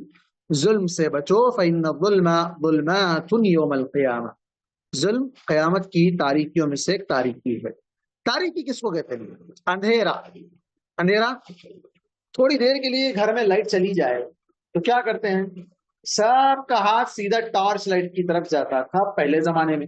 اب آج کل فون کی طرف بڑھتا ہے، فون میں سے ٹارچ آن کر لو، سیدھا سا جو نا لائٹ آن کر دو تھوڑی دیر کے لیے جتنا بھی گیا. اب ویسے تو پہلے تو سٹی میں بہت کم جاتا ہے لیکن دیہات وغیرہ میں ابھی بھی کرنٹ زیادہ جاتا ہے، لائٹ زیادہ جاتی ہے. اور پھر اس میں بھی کیا ہے، اکثر جگہ پر جو نا الیکٹریسٹی کا معاملہ اتنا آسان ہو گیا ہے کہ انورٹر لگا دیے گھر میں، کرنٹ جا رہا ہے نہیں جا رہا ہے پتہ ہی نہیں چلتا ہے. لیکن کبھی آپ اندھیرے میں سفر، مثال کے طور پر کبھی آپ بس میں چلے گئے، راستے میں گاڑی خراب ہو گئی، اندھیرا ہے، بالکل ایسا سناٹا ہے، کچھ دکھائی نہیں دے رہا ہے، اپنا خود کا ہاتھ تک نظر نہیں آ رہا ہے، چلنے کے لیے قدم ڈالنے کے لیے راستہ سمجھ میں نہیں آ رہا ہے. سمندر میں جاؤ تو سمندر کی گہرائی میں اندھیرا، اوپر آسمان تاریک، نیچے پانی تاریک، دونوں ملا کر تاریک. ظلمات بعضها فوق بعض. قرآن میں کہا ایک کے اوپر ایک تاریکی لپٹے ہوئی ہے. تو یہ تاریکی میں انسان کو کچھ بھی نہیں دکھائی دیتا ہے اور انسان حیران بوران پریشان ہو جاتا ہے. بالکل اسی طرح قیامت کا اندھیرا بڑا خطرناک اندھیرا ہے، قیامت کا دنیا سے بھی زیادہ خطرناک. ان اندھیروں میں ایک اندھیرا ظلم کا ہے، جو ظلم کرے گا اس کے لیے ایک اندھیرا فکس ہے. یہاں یہ سمجھتا ہے ظالم کہ میں وہاں کوئی اسے بچانے والا نہیں، کوئی اس کی مدد کرنے والا نہیں، مال الظالمین من انصار، کوئی مددگار نہیں. وہ اندھیرے سے نکل کر باہر، بھائی کوئی بچاؤ، کوئی ہے مجھے راستہ بتاؤ، لائٹ دکھاؤ، کوئی نہیں ہو. تو ظلم سے بچو، ظلم خطرناک ہے. اور اس کے بعد دوسرا اس حدیث میں جو حکم دیا گیا، بخیلی سے بچو. بخیلی، اور اس کے اندر خاص طور پر بخیلی میں بھی شح کہتے ہیں انسان کا اپنے آپ سے بخیلی کرنا. خود کے لیے اچھے کپڑے نہ پہنے، خود کے لیے نہ کھائے، بس جمع کرتا رہے، بعد میں کام آتا، کام آنے سے پہلے ان کام آ جاتا، دنیا چھوڑ کے چلا جاتا. اور اس کے بعد اس کی قوم، اس کے رشتہ دار، بیٹے وغیرہ لڑ کے تباہ کر دیتے اس کی پوری جائیداد. وہ رہتا، صدقہ خیرات کر لیتا، گھر بنا لیتا، مسجد بنا دیتا، حج پہ جاتا، عمرے پہ جاتا، قربانیاں کرتا، اللہ کی راہ میں جو نا علم پھیلانے کے راستے پیدا کرتا، اور غریبوں، بیواؤں، یتیموں، مسکینوں، بھوکوں کو کھانا کھلاتا، کپڑے پہناتا، بیماروں کا علاج کراتا. کتنے کام نہیں کیے جا سکتے؟ نہیں، جمع جمع جمع جمع، آخر میں وہ اس کا ایک پیسہ اس کے خود کے کام نہیں آتے، بلکہ کئی ایسے لوگ بھی مرے ہیں دنیا میں، ان کو ان کے پیسوں کا کفن تک نصیب نہیں ہو. ایسے بھی حالات آ گئے. تو یہ پیسہ جمع نہ کرے. بخیلی انسان کو ہلاکت میں ڈال دیتی ہے. اللہ کے نبی صلی اللہ علیہ وسلم نے کہا کہ بخیلی کی وجہ سے قتل و غارت گری بڑھ جاتی ہے. مال کی حرص میں بخیلی آتی ہے کب؟ جب انسان لالچی بن جاتا ہے، مال کا حریص بن جاتا ہے. جب مال مال مال کرتا ہے تب کیا ہوتا ہے؟ دوسروں سے مال کیسے حاصل کرے، پھر لڑائی جھگڑے قتل تک چلے جاتے ہیں، یہاں تک کہ عورتوں کو بھی حلال کر لیتے ہیں. اس مال کی حرص میں، اس بخیلی کی وجہ سے کہاں تک نوبت جا سکتی ہے اس کا اندازہ لگانا مشکل ہو جاتا ہے. تو بخیلی اور ظلم سے بچنے کا اس میں حکم دیا گیا. اس کے بعد وعن ابی ہریرہ رضی اللہ عنہ ان رسول اللہ صلی اللہ علیہ وسلم قال لا تؤدن الحقوق الى اهلها يوم القيامه حتى يقال للشاة الجلحاء من الشاة القرناء. صحیح مسلم کی روایت ہے، حضرت ابو ہریرہ رضی اللہ عنہ راوی ہیں، رسول اللہ صلی اللہ علیہ وسلم نے فرمایا تمہیں قیامت کے دن حق والوں کو حق ضرور ادا کرنا ہوگا، جس کا حق اسے دینا پڑے گا. اگر دیے بغیر مر گئے تو اللہ تعالیٰ نے ایک مثال دی، اللہ کے نبی صلی اللہ علیہ وسلم نے مثال دی کہ بغیر سینگ والی بکری، جس کو سینگ نہیں ہوتا ہے، وہ بکری کو اگر سینگ والی بکری نے دنیا میں مارا ہے اس کو سینگ سے، تو اللہ تعالیٰ اس بے سینگ بکری کو قیامت کے دن سینگ دے کر ان کا دونوں کا بدلہ برابر کرے گا. جب بے جان بے زبان، بے جان نہیں بلکہ بے زبان جانوروں کو اللہ تعالیٰ بدلہ برابر کروا سکتا ہے، تو انسانوں کا بدلہ کیسے برابر نہیں کرے گا؟ ضرور برابر کرے گا. ان کا بھی بدلہ برابر ہوگا. بے زبان پر ظلم نہیں کیا جا سکتا، تو ظلم کر کے کسی کا حق چھین لیا جائے، کسی کو جو ہے محروم کرنے کی کوشش کی جائے، اللہ تبارک و تعالیٰ وہاں ان کا وہ حق انہیں دلائے گا. کیسے دلائے گا؟ آپ وہ مشہور حدیث جانتے ہیں، آپ صلی اللہ علیہ وسلم نے کہا تھا جانتے ہو میری امت کا مفلس کون ہے؟ صحابہ نے کہا اللہ کے نبی صلی اللہ علیہ وسلم وہ آدمی جس کے پاس درہم و دینار نہ ہو، وہ آدمی جس کے پاس درہم و دینار نہ ہو وہ کیا ہے؟ میری امت کا مفلس ہے. صحابہ نے کہا وہ مفلس ہے. آپ صلی اللہ علیہ وسلم نے کہا کہ نہیں، مفلس وہ نہیں ہے. مفلس کون ہے؟ کہا مفلس وہ ہے جس کے پاس نیکیاں تو بہت، لیکن کیا فائدہ؟ اس لیے کہ اس نے کسی کا مال چھینا ہے، کسی کو مارا ہے، کسی کو گالی دی ہے، کسی کا نقصان کیا ہے. اللہ تعالیٰ کیا کرے گا؟ قیامت کے دن اس کو بلائے گا، اور جتنے حقدار ہوں گے ان تمام لوگوں کو بلائے گا. تم کو مارا تھا، اتنی نیکیاں لے لو اس کے بدلے میں. تمہارا مال لیا تھا، اتنی نیکیاں لے لو. تم کو گالی دی تھی، اتنی نیکیاں لے لو. سب نیکیاں ختم ہو جائیں گی. پھر بھی حقدار بچے ہوئے اور حقدار ٹھہرے ہوئے نہیں، ہمارا بھی حق باقی ہے. اللہ تعالیٰ کہے گا تو ان کی برائیاں، حقداروں کی برائیاں اس کے کھاتے میں ڈال دیں، برائیاں ڈال دی جائیں گی. اب برابر حساب، ان کی برائیاں کم ہوگی. گناہ جو ظلم جو سہے تھے انہوں نے، اس آدمی کی طرف سے جو ظلم ان کو پہنچا تھا، اس ظلم کے بدلے میں اللہ تعالیٰ ان لوگوں کی برائیاں، مظلوموں کی برائیاں اس ظالم کے کھاتے میں ڈال دی. اب کیا ہوگا؟ گناہوں کا بہت زیادہ بڑھ گیا، لے جاؤ جہنم میں ڈال دیا جائے. تو اس لیے انسان کو اپنی نیکیوں پر فخر نہیں ہونا چاہیے. نیکیاں کر کے اس کی حفاظت کا بہت بڑا کام ہے. صرف کر لینا اہم نہیں ہے، کر کے اس کی حفاظت کرنا. حفاظت کیسے کرنا؟ اس طرح کہ کسی پر ظلم نہ ہو. اگر ظلم ہوا تو کی ہوئی نیکی گئی پانی میں، کی ہوئی نیکی اس کے کھاتے میں چلی جائے. گالی دیں گے، کسی کو ماریں گے، کسی کو ستائیں گے، کسی کو ٹارچر کریں گے، کسی کے ساتھ برا کریں گے، تو اس کا نقصان یہ ہوگا کہ اس کی برائیاں آپ کے کھاتے میں، آپ کی نیکیاں اس کے کھاتے میں. وہ مار نہیں سکتا، وہ بدلہ لے نہیں سکتا. کیوں؟ وہ کمزور ہے، تبھی تو آپ نے اس پر ظلم کیا ہے. اگر وہ بھی برابر کا ہوتا، برابر کا مقابلہ ہوتا تو کوئی کرتا ہے؟ نہیں کرتا ہے. کوئی آپ سے زیادہ طاقتور ہے تو اس کے اوپر کوئی ظلم کرنا چاہتا ہے؟ نہیں کرنا چاہتا ہے. جو کمزور جسے سمجھتے ہیں عقلی طور پر، جسمانی طور پر، زبانی طور پر یا معاشی طور پر، کسی بھی اعتبار سے اسے جو کمزور سمجھتے ہیں اس پر ظلم کرتے ہیں لوگ. جو اپنے سے زیادہ طاقتور ہے اس پر کوئی ظلم نہیں کرنا چاہتا، سوچتا بھی نہیں اس کے بارے میں کیا کریں گے بھائی، ان تو ہمارا ختم کر دیں گے، ایسا سوچتے ہیں. تو ایسے جو کمزوروں کو مارتے ہیں، ستاتے ہیں، ظلم کرتے ہیں، وہ چاہے جس فیلڈ میں بھی ہوں، جس لیول میں بھی ہوں، اللہ تبارک و تعالیٰ کیا کرے گا؟ ان کی اس نیکیوں کو اس کے کھاتے میں، ان کے برائیوں کو اس کے کھاتے میں ڈال کر حساب برابر کر دے گا. اس لیے ظلم سے بچنا چاہیے. انشاءاللہ مزید اس کی تفصیل اگلے درس میں آئے گی. اگر اس سلسلے میں کوئی سوال ہو تو سوال کر سکتے ہیں. کسی کا کوئی سوال؟ اچھا، گزشتہ درس میں، گزشتہ سے مطلب اس سے پہلے کی کلاس میں، لاسٹ کلاس میں ہم فقہ کے چیپٹر میں کہاں تک پڑھے تھے؟ کتنا پڑھے تھے؟ نماز کا تعریف. ظالم ظلم کرنے سے کیوں نہیں ڈرتا؟ کیوں ڈرے گا؟ اس کے پاس طاقت ہے، زبان کا پاور ہے، ہاتھ کا پاور ہے، تو وہ اس کو استعمال کرنا چاہے گا، اپنے سے کمزور پر دکھانا چاہے گا کہ میں کچھ ہوں، اس لیے ظلم کرتا ہے.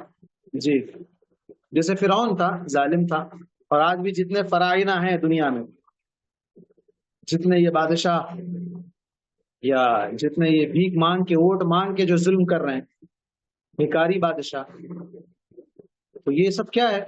انسانوں سے بھیک مانگتے ہیں پھر انہی پر ظلم کرتے ہیں. ہاں کیا کہہ رہے تھے میمونہ؟ کہاں تک پڑھے ہم لوگ؟ نماز کا طریقہ.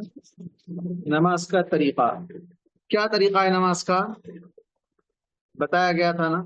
کیا طریقہ ہے؟ کوئی نہیں جانتے نماز کا طریقہ.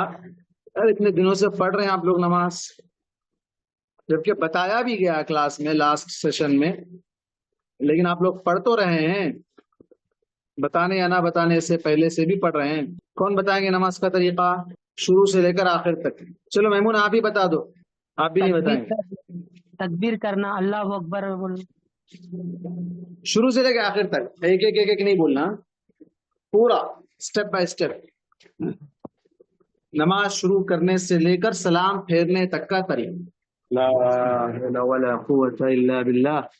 اتنے لوگ ہیں یہاں پر ماشاء اللہ، اور کوئی نماز کا طریقہ نہیں جانتے ہیں. کتنے افسوس کی بات ہے. نماز کی جگہ پاک ہونا چاہیے، قبلہ رخ ہونا، پھر تکبیر تحریمہ، پھر ثنا یا پھر وہ دوسرا اللہم باعد بینی بینک وہ دعا، پھر اس کے بعد اعوذ باللہ من الشیطان الرجیم بسم اللہ الرحمن الرحیم، پھر کوئی سورہ فاتحہ، پھر اس کے بعد کوئی ضم سورہ، پھر رفع دین کر کے رکوع میں جانا، پھر اٹھنا رکوع سے تو پھر رفع دل کرنا، پھر سجدے میں جانا، سجدہ کرنا، سجدہ پھر ایک سجدے کے اٹھ کے دوسرے سجدے کے بیچ میں سجدے کی دعا پڑھنا، پھر دوسرا سجدہ کرنا، پھر اٹھنا، اسی طرح دوسری رکعت کا ختم کرنا، پھر تشہد میں بیٹھنا دوسری رکعت میں، تحیات پڑھنا، پھر اس کے بعد درود ابراہیم پڑھنا، پھر اس کے بعد دعا، پھر سلام دو رکعت کے بھی. اچھا، اس میں ایک چیز میں خاص طور پر ذکر کیا تھا، اطمینان سے نماز پڑھنی. جیسے ایک شخص نماز پڑھا، اللہ کے نبی صلی اللہ علیہ وسلم نے کہا جاؤ واپس جاؤ، تمہاری نماز نہیں، پھر سے نماز پڑھو. رکوع، سجدہ، قیام، رکوع سے اٹھنے کے بعد سیدھا کھڑے ہونا یہاں تک کہ پوری ہڈیاں پھر واپس اپنی جگہ پر آ جائیں، اور رکوع میں جب جائیں تو بالکل کمر سیدھی ہونا. یہ طریقہ ہے نا یہ سب. پھر سجدہ 7 ہڈیوں پر کرنا. کون سی 7 ہڈیاں؟ پیشانی اور ناک، ایک ہاتھ، دو ہاتھ، 2 گھٹنے،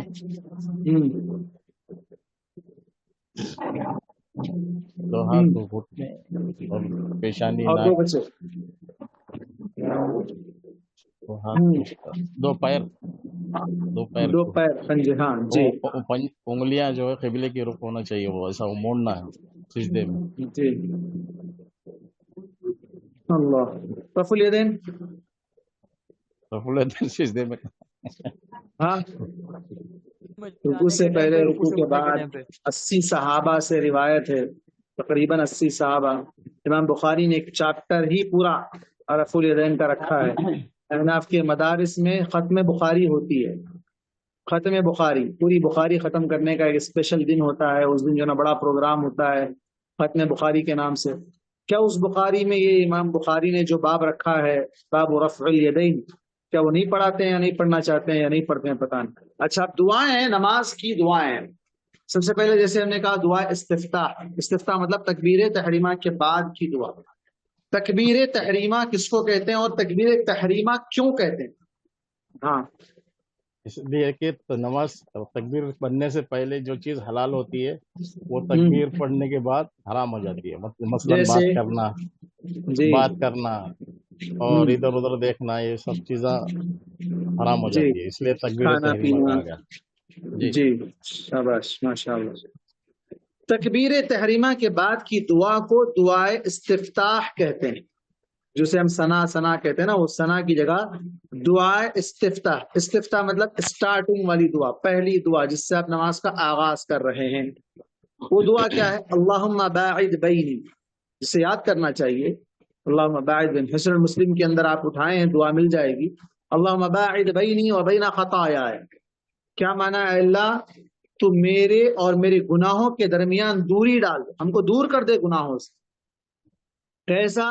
کما باعدت بین المشرق والمغرب، جیسے مشرق اور مغرب، ایسٹ اور ویسٹ، اس کے درمیان جتنی دوری ہے اتنی دوری ہم کو کر دے، گناہوں سے ہم کو اتنا دور کر دے. اللہم نقنی من الخطایا، اللہ مجھے گناہوں سے پاک صاف کر دے، فریش کر دے.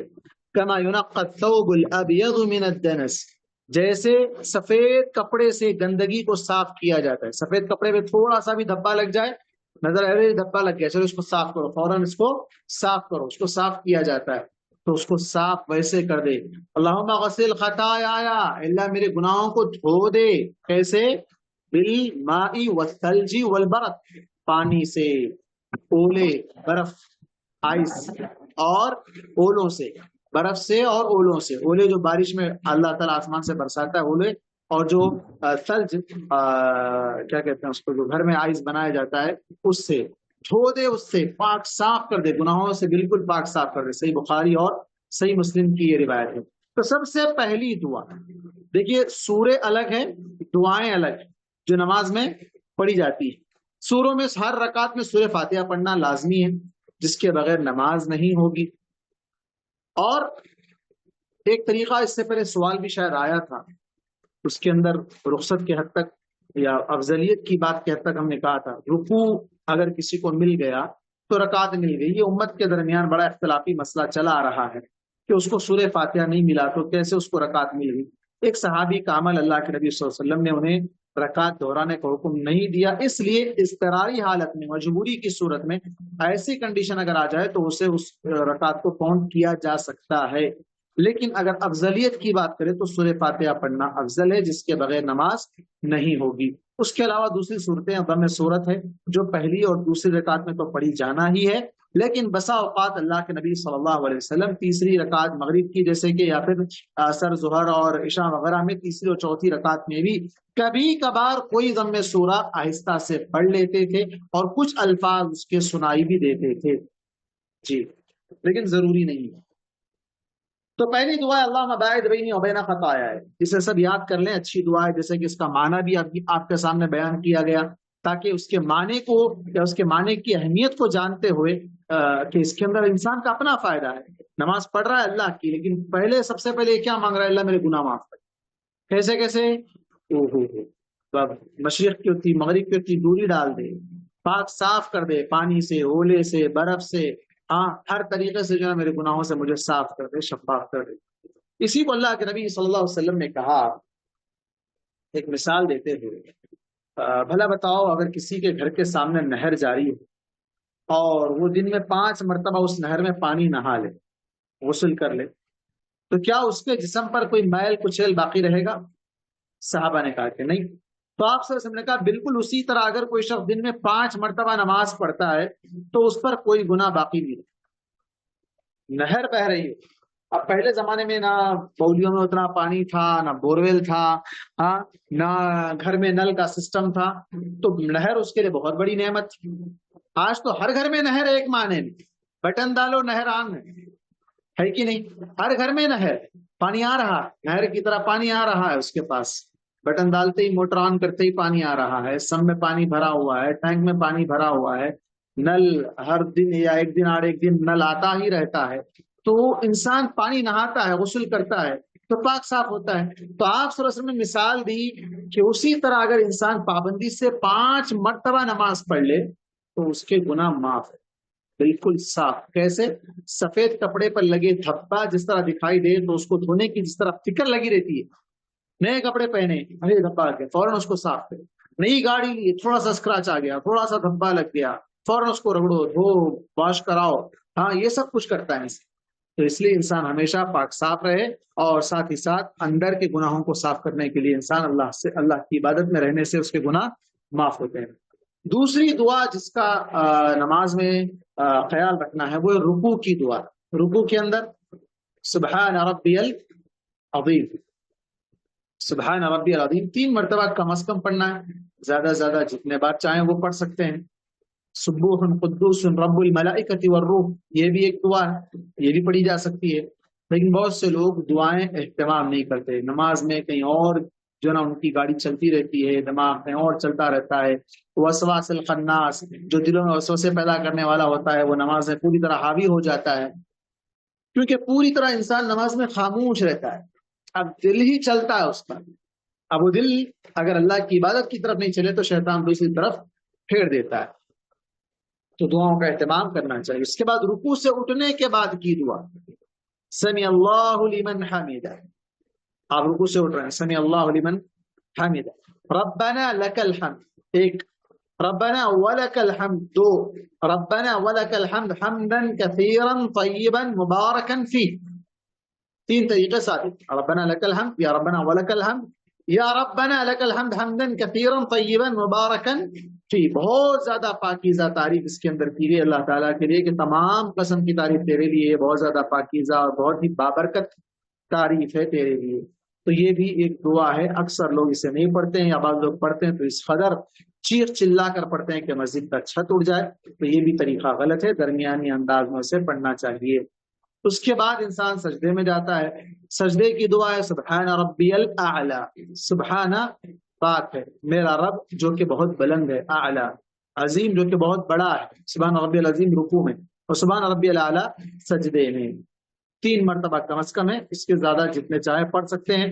اسی طرح نفل نماز وغیرہ میں مسنون دعاؤں کا بھی اہتمام کیا جا سکتا ہے، یہ دعا کے علاوہ اس کو بھی پڑھنا ہے۔ اس کے بعد انسان اپنی حاجتیں، اپنی ضروریات کے لیے نفل نماز کے سجدے میں دعا کر سکتا ہے، اپنی زبان میں بھی کر سکتا ہے، عربی زبان کی جو مسنون دعائیں اللہ کے نبی صلی اللہ علیہ وسلم سے ثابت ہے، اگر وہ دعائیں پڑھ لے تو زیادہ بہتر، اس کے اندر زیادہ معنی ہے، اور الگ سے سجدہ کر کے دعا کرنا ثابت نہیں۔ بس بہت سے لوگ کیا کرتے ہیں، نماز ختم ہونے کے بعد، سلام پھیرنے کے بعد تھوڑی دیر بیٹھتے، ادھر ادھر دیکھتے، دعائیں، اذکار، آیت الکرسی وغیرہ پڑھتے، پھر اٹھنے سے پہلے سجدہ کر کے اٹھ جاتے، اس کے اندر دعا کر لیتے۔ یہ طریقہ ثابت نہیں، یہ طریقہ الگ سے دعا کا کوئی سجدہ نہیں، سجدے شکر ہے، سجدے تلاوت ہے، سجدے سہو ہے، لیکن یہ سجدہ جو الگ سے دعا کا سجدہ ہے، یہ دعا ثابت جی۔ اس کے بعد 2 سجدوں کے درمیان کی دعا، رب اغفر لی رب اغفر لی، اس کے لیے جس کو بڑی دعا یاد نہیں ہے، بڑی دعا کیا ہے، وہ بھی آدھی لائن کی ہے، اللہم اغفر لی وارحمنی واہدنی واجبرنی وارفعنی وارزقنی، یہ دعا کا اہتمام کرے انسان 2 سجدوں کے درمیان۔ اکثر لوگ دوسرے سجدے، جیسے پہلے سجدے سے اٹھتے بھی نہیں، پورا سیدھا دوسرے سجدے میں جاتے، فوراً دوسرے سجدے میں چلے جاتے، نہیں، بلکہ وہاں پر رک کر اچھی طرح بیٹھنا چاہیے، اطمینان سے، حتی تطمئن جالسا، پوری طرح اطمینان سے بیٹھے، دعا کرے، اس کے بعد پھر سجدے میں جائے۔ اب دعا اگر یہ لمبی دعا یاد نہیں ہے، اللہم اغفر لی وارحمنی واجبرنی وارفعنی وارزقنی، تو پھر رب اغفر لی رب اغفر لی، اس کے لیے صرف یہ دعا بھی کافی ہے۔ اس کے بعد ہے تشہد، تشہد میں التحیات، اللہ تعالیٰ کی پاکیزگی، اللہ کی بڑائی، اللہ کے نبی صلی اللہ علیہ وسلم پر درود السلام اور تمام نیک بندوں پر سلام، پھر اس کے بعد شہادتین کا اقرار، صحیح بخاری اور صحیح مسلم کی روایت ہے، تقریباً میں سمجھتا ہوں سب کو یاد ہے، التحیات للہ والصلوات والطیبات والسلام علیکہ۔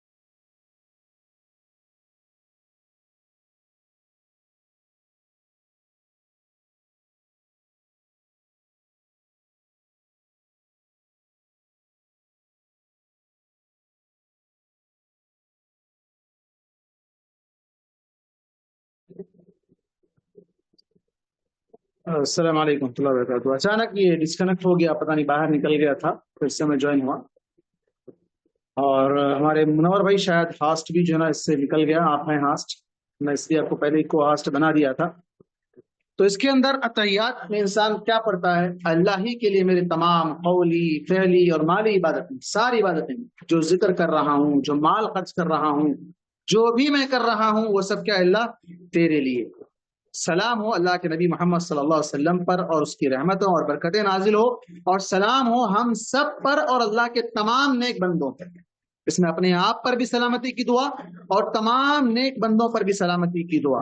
اور میں گواہی دیتا ہوں کہ اللہ کے علاوہ کوئی سچا معبود نہیں، اور میں گواہی دیتا ہوں کہ محمد صلی اللہ علیہ وسلم اس کے بندے اور اس کے رسول ہیں۔ تو اس کے اندر انسان اتحیات میں اللہ تبارک و تعالیٰ کی بڑائی بیان کرتا ہے، پاکیزگی بیان کرتا ہے، اور اپنی تمام عبادتوں کو اللہ کے حوالے کر رہا ہے۔ للہ التحیات للہ، عبادت کی جتنی قسمیں وہ سب تیرے لیے۔ پھر اس کے باوجود بھی انسان عبادت کی بعض قسموں کو غیر اللہ کے لیے کر دیتا ہے۔ اس کے بعد ہے درود شریف اتحیات کے بعد۔ یہ تو میں سمجھتا ہوں سب کو یاد ہے، یہ بھی اگر یاد نہیں ہے تو یاد کر لیں۔ اللہم صلی علی محمد وعلی آل محمد کما صلیت علی ابراہیم وعلی آل ابراہیم انک حمید مجید، اللہم بارک علی محمد وعلی آل محمد کما بارکت علی ابراہیم وعلی آل ابراہیم انک حمید مجید۔ اس کے بعد ہے اللہم انی اعوذ بک من عذاب القبر۔ ایک اور دعا ہے جو عام طور پر سب کو یاد ہے، اللہم انی ظلمت نفسی۔ یہ دعا پہلے بھی پڑھی جا سکتی ہے، آخر میں بھی پڑھی جا سکتی ہے۔ درود سے بعد یہ دعا پڑھ کر بھی اس کے بعد والی دعا پڑھی جا سکتی ہے، آگے پیچھے کچھ بھی کیا جا سکتا ہے۔ اللہم انی ظلمت نفسی سب کو یاد ہے، ظلما کثیرا ولا یغفر الذنوب الا انت فاغفر لی مغفرۃ من عندک وارحمنی انک انت الغفور الرحیم۔ اور اس کے بعد وہ دعا اللہم انی اعوذ بک من عذاب القبر۔ سب سے پہلے وہ جو دعا ہم پڑھتے ہیں اللہم انی ظلمت نفسی ظلما کثیرا، کیا معنی ہے؟ اللہ میں نے اپنے آپ پر بہت ظلم کیا اور تیرے علاوہ کوئی گناہ معاف نہیں کرتا ہے، لہذا تو مجھے معاف کر دے، مجھ پر رحم کر، یقیناً تو بڑا غفور، بخشنے والا، معاف کرنے والا اور بڑا ہی رحم کرنے والا ہے۔ یہ دعا پڑھتے ہیں۔ اس کے بعد کی دعا ہے سلام پھیرنے سے پہلے کی دعا، اللہم انی ظلمت نفسی کے بعد والی دعا اللہم انی اعوذ بک من عذاب القبر۔ اکثر لوگوں کو یہ دعا یاد ہے، اللہم انی ظلمت نفسی پڑھتے ہیں اور اس کے بعد سلام پھیر دیتے ہیں، جبکہ اس کے بعد والی دعا بھی پڑھنا ہے۔ اس کے اندر کا معنی دیکھیے کتنا اہم ہے۔ من عذاب القبر، سب سے پہلے پناہ مانگی جا رہی ہے کس سے؟ قبر کے عذاب سے۔ اللہ میں تیری پناہ مانگتا ہوں عذاب قبر سے۔ اور اس کے بعد اعوذ بک من فتنۃ المسیح الدجال، دجال کے فتنے سے۔ اعوذ بک من فتنۃ المحیا والممات، زندگی کے جتنے فتنے ہیں اور مرنے کے بعد موت کی آزمائشیں جتنی ہیں، مرنے کے بعد وہ تمام سے اللہ میں تیری پناہ مانگتا ہوں۔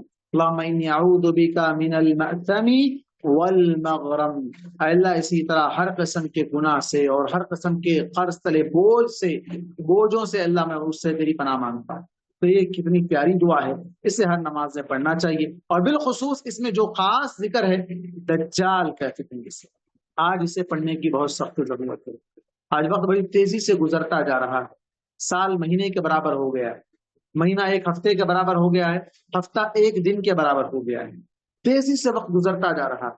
تو انسان کو اپنی آخرت کی تیاری کرنا چاہیے اور ہمیشہ اسے دعاؤں کا اہتمام کرنا چاہیے۔ بالخصوص دجال کے ظہور کا وقت وہ تو اللہ ہی جانتا ہے کب ظاہر ہونے والا ہے، کب آنے والا ہے، لیکن جو دجالی فتنے اور جو دجالی سازشیں مسلمانوں کے خلاف کی جا رہی ہیں، ان سازشوں سے اپنے آپ کو اور اپنی اولاد کو بچانے کی فکر ضرور کرنا چاہیے۔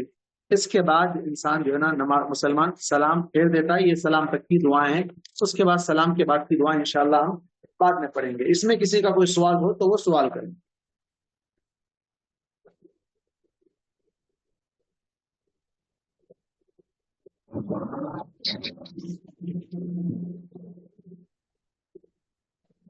ایک سوال آیا تھا کہ دعا کرنے کے بعد چہرے پر ہاتھ پھیرنا کیسا ہے؟ اللہ کے نبی صلی اللہ علیہ وسلم سے نماز کے بعد اجتماعی دعا پہلے تو ثابت نہیں ہے، انفرادی طور پر انسان دعا کر سکتا ہے۔ اب دعا میں دعا کر کے ہاتھ پھیرنا ثابت نہیں ہے۔ معوذتین ہیں اور اسی طرح جو ہے نا صبح شام کے جو اذکار ہیں وہ پڑھنے کے بعد ہاتھ پہ پھونک کے پورے جسم پر، صرف چہرہ نہیں بلکہ پورے جسم پر پھیرنا ثابت ہے اللہ کے نبی صلی اللہ علیہ وسلم، خاص طور پر سوتے وقت۔ لیکن نماز کے بعد ہاتھ اٹھا کر دعا مانگ کر پھر اسے چہرے پر پھیر لینا یہ عمل ثابت نہیں ہے۔ اسی طرح وتر کی اتحیات اپنی زبان میں نہیں کر سکتے، اتحیات درود شریف یہ سب عربی زبان میں ہی کرنا ہے۔ سجدے میں وہ بھی نفل نماز کے سجدے میں اپنی زبان میں دعا کرنے کی بات کی گئی ہے۔ جی اور کوئی سوال؟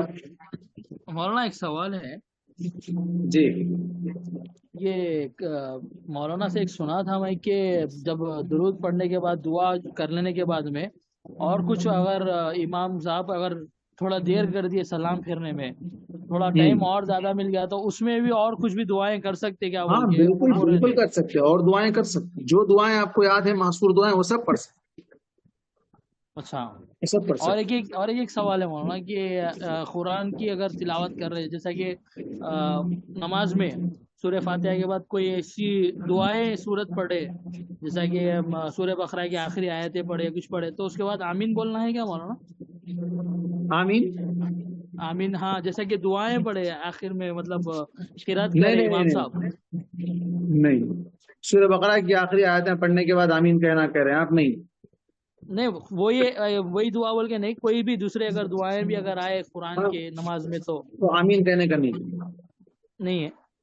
نہیں۔ جی جزاک اللہ خیر مولانا. اور کوئی سوال؟ جس مسجد میں قبر ہو نماز پڑھنا صحیح نہیں ہے۔ مسجد میں تو کیا، مسجد کے سامنے بھی قبر ہو تو اس مسجد میں بھی نماز نہیں پڑھنا چاہیے۔ اللہ کے نبی صلی اللہ علیہ وسلم نے کہا لا تصلوا فی المقابر او الی المقابر، قبرستان میں بھی نماز نہ پڑھو، قبرستان کی طرف، قبروں کی طرف رخ کر کے اس کو قبلے کے ڈائریکشن میں رکھ کے نماز نہ پڑھو۔ جی، اکثر اب پچھلے یہ زمانے میں سورج یہاں پر مسئلہ یہ تھا کہ شیعہ کی حکومتی نظام کا جو دور یہاں پر چلا ہے، انہوں نے تقریباً یہی چیز کہ مسجد کو قبرستان کو ساتھ میں جوڑ دیا۔ تقریباً مساجد اگر دیکھیں ایون دیہات میں بھی، گاؤں میں بھی مساجد ایسی ہیں جہاں پر ملا دیا گیا، قبرستان کو مسجدوں کو ملا دیا گیا۔ تو ایسی مسجدوں کو الگ کرنا چاہیے، ان کے حدود اور ان کی باؤنڈریز کو الگ کرنا چاہیے۔ اس وقت علم نہیں تھا یا علم تھا لیکن لوگ اپنی بات ثابت نہیں کر سکتے تھے، رکھ نہیں سکتے تھے، یہ ظالم بادشاہوں کا ظلم تھا، یہ اپنی شیعت کو پھیلانا چاہتے تھے۔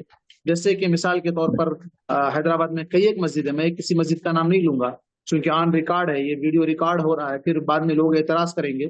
تو کئی مسجدیں ہیں جو اس دور کی ہیں، اس دور کی جو جتنی مسجدیں تقریباً ان مسجدوں میں قبرستان ہیں، قبریں ہیں۔ بلکہ بعض مساجد بڑی بڑی مسجد ہیں، شہر کی بڑی بڑی مسجدیں ہیں جن کے قبلے میں امام صاحب کے سامنے قبر ہے، امام صاحب کے جنا محراب کے سامنے جنا بالکل قبر ہے، تو ایسی مسجدوں میں نماز نہیں ہوئی۔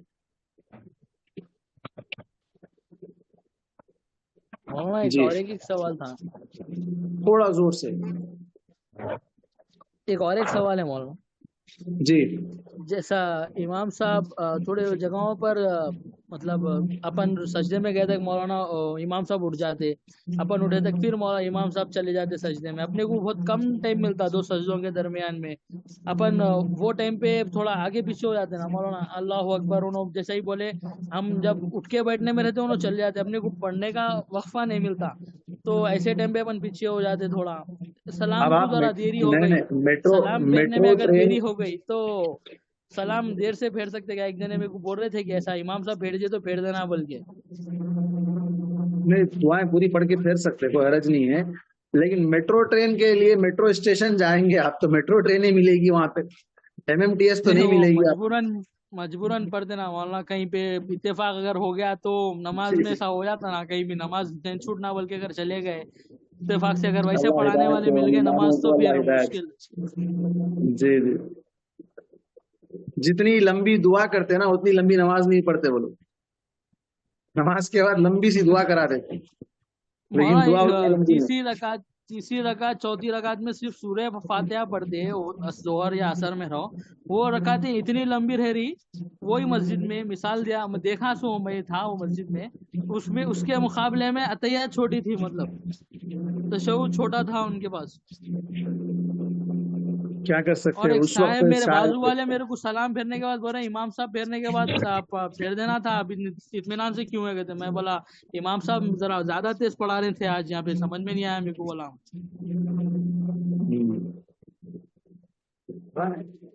اللہ ہدایت ہے۔ جی